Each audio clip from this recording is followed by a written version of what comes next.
Welcome to the latest edition of the LL Basketball Roundtable, brought to you by Student Transportation of America from the fabulous Broadcast Center, 101 North Queen Street, Here we are. Lancaster, PA. We're going to be talking about district basketball. We're going to take a brief look back at the league championship games in the Lancaster Lebanon League. And we're going to do it with Jason Guarente, who covers boys basketball, Jeffrey Reinhardt, who covers girls basketball, and I'm Mike Gross, your humble host. So, Rhines, let's start with the girls' championship. Okay. Lancaster Catholic wins it. 17th championship for the Crusaders. Wow. Beat Lebanon. Huge matchup, and it was going to be a huge matchup either way when you broke the brackets down, because Columbia had to play Lebanon up top.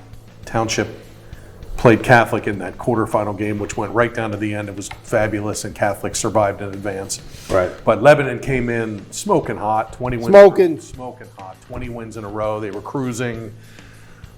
Beat Catholic last year in the semifinals, so they had a legit chance to win it. Good game. Thought it lived up to the hype. Fouls hurt Lebanon. Correa had a sit, and when she sat, Catholic went 12-0 and really opened up a big working lead. Yeah, and there was a fourth foul call in the middle of the third quarter, Yeah. which really was a swing point in the game. Yeah. Big time, and then Correa fouls out, and Catholic just kind of. But Catholic from played there. great. They did a lot of things well in that game. Changed their normal MO on defense. They did. And became more of a half-court defensive team, and it really worked out. Ditched the full court and even half-court traps. When half-court man did a good job with Harrison on the boards, and let's name drop here. Riley Kraft, 21 points. She was fabulous. Great, yeah. And Stella Higgins, was who's great, already probably their best on the ball face guard kid on defense. She scored 21. Bolesky did her thing, and so yeah, 17 league championships for Catholic. Congrats.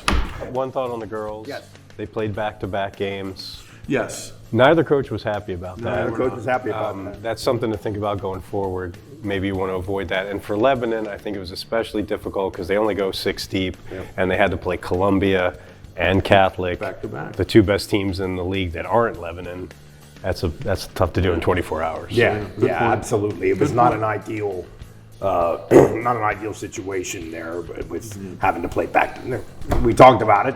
Both coaches said almost the same thing about it, almost word for word the same thing about it. And when I talked to Jamie Walburn after Lebanon's win the night, after the semis, before I even got a question, and she says, "I want this on the record." I'm not thrilled that we got to turn around and play Catholic tomorrow. That's really not fair. We need a practice day. We need to get off our feet day. We got to prep for Catholic. And Detz said pretty much the same thing. And Lebanon also has much more travel. They went to Hempfield and then they went to Manheim Township. Yeah, they're for on the both bus. games. All right, the boys' game. Let's talk about the official alma mater of your There you host. go. Yes. It was Cedar Crest's year. They were thought to be the best team most of the way. They went 9-1 in Section 1. Their only loss was the Penn Manor on Ethan Benny 1,000-point night, which was a big emotional experience. They had some hiccups in the middle where they had some blowout losses, but I think everyone thought they were still the best team. What's striking about the LL is when they go out of the LL League, the team seems small, right? You go to the Mid-Penn showcase, and the LL is always smaller than the Mid-Penn team. And even when Manheim Central plays Gettysburg in the first round, Central's smaller, but Cedar Crest is the one team that's built like a Mid-Penn team. They're big and they're strong. And if you play perimeter defense and you force them to drive, you have 6'7" RJ Young waiting in the middle. So Warwick had a hard time scoring because they couldn't get their threes off and then they couldn't get to the rim. And it's still a big man's game. And Cedar Crest had the size that no other LL team can match. Yeah, Cedar Crest, and really that RJ Young kid being 6'7" with a gigantic, his wingspan is humongous, and he can get out in the perimeter and guard people and block shots. And block shots without fouling.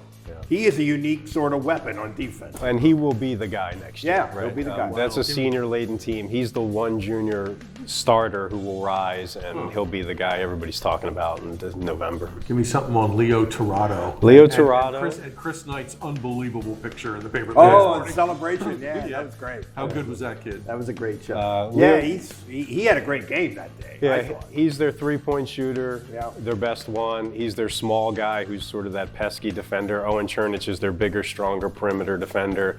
That's one reason Warwick didn't shoot many three-pointers, is they were so tough on the outside and they forced them to go to the rim. And, you know, those four seniors have played together their whole lives. They've built toward this moment, and when it was there for the taking, they took it. There you go. Okay, now we're in the middle of the district, like the first round, or even in some cases they haven't even started playing yet in the district playoffs. So we're going to try to give you a little bit of a rundown of where we are and where we're headed in the middle of the week here. We're speaking on Wednesday. You want to go 6A quickly? Sure, 6A quickly. Ephrata through Mounts beat Southwestern on the road 37-30, which sounds like an Ephrata score. So they're through, and that's the big one now here on Thursday. Ephrata at Lebanon. Cedars, top seed, Section 1 champ, LL runners-up. Ephrata at Lebanon, and I'll see you with that game. Township through, scored 70, put 70 up on Governor Mifflin in the first round. Streaks are playing great. Took Catholic to the wire. They're really good. I mean, not that I didn't think they were good all the way down the stretch, but that kind of put a stamp on it. You put 70 up in a district game. That's really good. Ava Burns scored 27. Sarah Krause scored 24 and hit 6 threes. Townships through. Tricky game Thursday at number 3, Central Dauphin. And 6A boys, we've got Just a one. little bit of dancing still to do. Just one team. Cedar Crest beat Wilson. You were there last night. Yep. Matchup of the LL champion and the Berks County champion, which is a great game. That's the second time Cedar Crest beat Wilson this season. There's 7 that make it to states in 6A, so they're not in states, but they have a really good chance to make it. The only other LL qualifier was Penn Manor.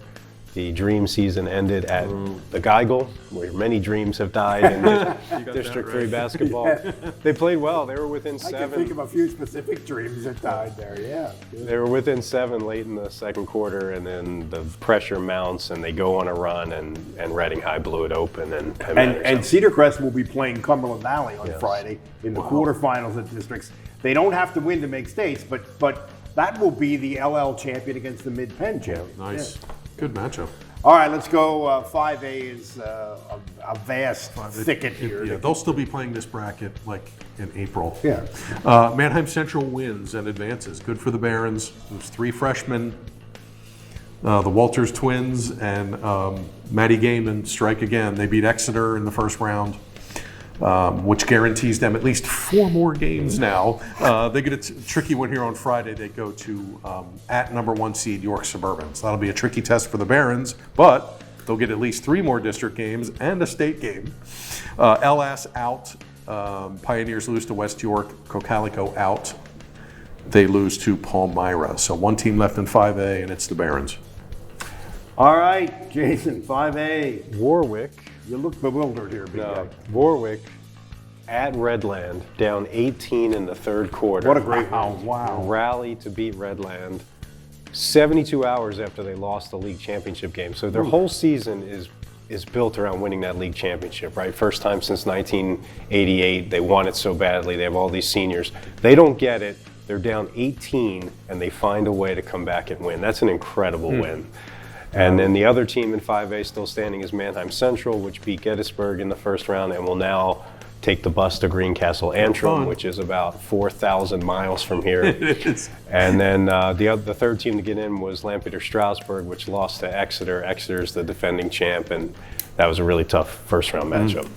It's Greencastle is somehow in District 3 and It is. 1,000 miles away. It is. Yeah. It's get a hotel. It's All right, let's go. all Let's day. go 4A. 1 LL team. That's it. Northern Lebanon. Vikes play their quarterfinal on Thursday against Trinity Shamrocks. Shamrocks. Shamrocks are coming to Fredericksburg. Win or lose, Northern Lebanon will drop into one of these brackets and keep playing forever and ever. They just play. Yeah, the 2 best teams there are DeLone Catholic, which is one of a gajillion of these, and Wyomissing, which is undefeated and is the defending champ. They're on a collision course Northern Lebanon is in YO's bracket.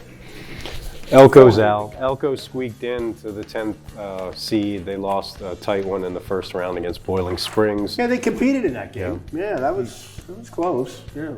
And the only team left is Octorara, which had a first round bye. Octorara is the number 4 seed. It's lost 5 in a row. Oh my! But they win, and they're in states, and they can keep playing, and they just have to pull it together. They have Zach Kirk, who's got 1,390 some points. He's one of Octorara's all-time greats, so the motivation there is to keep his career going. Maybe a team that could use a little break. Yeah, and maybe that's good for got them. it. It's not a bad thing all the time. 3A. 3A girls, LL Bonanza.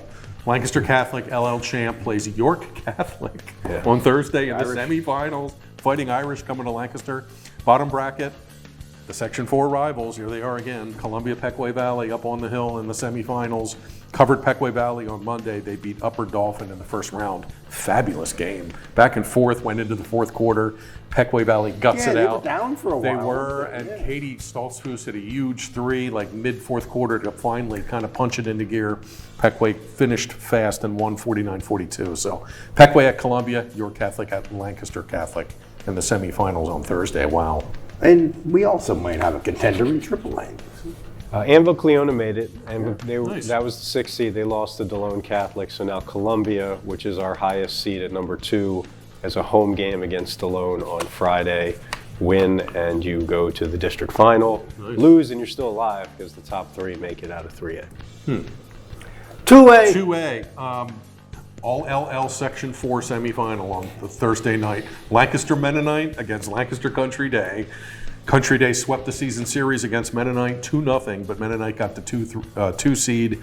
Country Day's the 3 seed. Sophia Sanchez, 66 three-pointers. Man. Last 3 games of the year, she hit 15 threes and averaged 29 points 29. in 3 games, including a 35-point night. Who were the other 2? Top of the bracket is defending champ Millersburg against Fairfield. So if you win Thursday, you go to the finals at the Giants Center next week and go to states. If you lose, you're done. Only the top 2 go. Mennonite Country Day, Thursday night, be there. 2A. Lancaster Mennonite has the 2nd seed, defending champs, defending PIAA champs. Yep. They are home against Antietam, which has been the 2A rivalry in District 3 recently. That was the championship game last season. That's an elimination game. Winner goes to the final, loser is out. Wow. It is at Mennonite. It is at Mennonite. And Mennonite's built around a lot of sophomores, 3 sophomore starters. So Chase Hurst played a lot last year, but Bill Rothwine and Cody Fisher, this is sort of their first go-around with a lot of minutes at the varsity level, so they'll get their playoff experience here. Interesting. Class A, can you Class even- A, Lancaster County, tip your cap. All 4 quarterfinal games have a Lancaster team in it. Linville Hill, CCAC champ, we got to see them on Saturday. Top seed, they play New Covenant. Veritas Academy, who I've got to see a couple times this winter, they play High Point Baptist. Lancaster County Christian, the 2 seed, plays Greenwood, which is the best pub school team probably in 1A, still alive.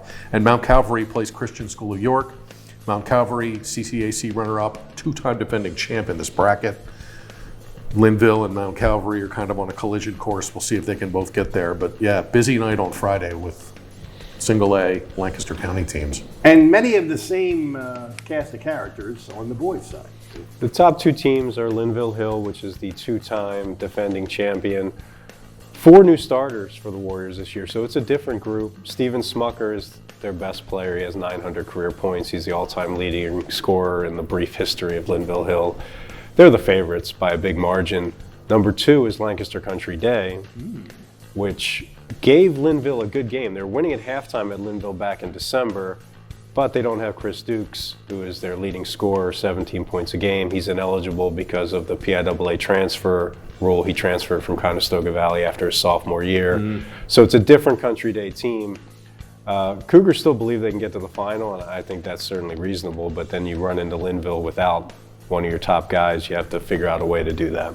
That Linville team we saw Saturday in the CCAC final, they're impressive. I know they lost a lot of kids. They play really well. They're well coached. And went to the state semifinals last year and were undefeated to that point, right? I think they had a loss at that point. We had 1 loss, but they're impressive. They get layups at will.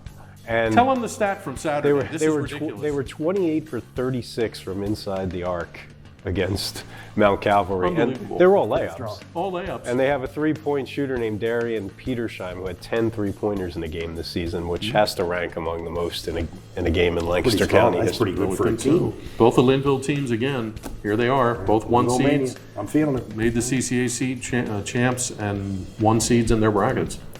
All right, gang, next week, this will all have taken shape, and we'll be Yeah. able to tell you about who's going to the Giant Center in Hershey to play for the big prizes. It will be a little bit more, we'll be able to wrap our arms around it a little better then. So that's next week. This has been the LL Basketball Roundtable, brought to you by Student Transportation of America. For Jason and for Jeff, I'm Mike, and we'll see you later.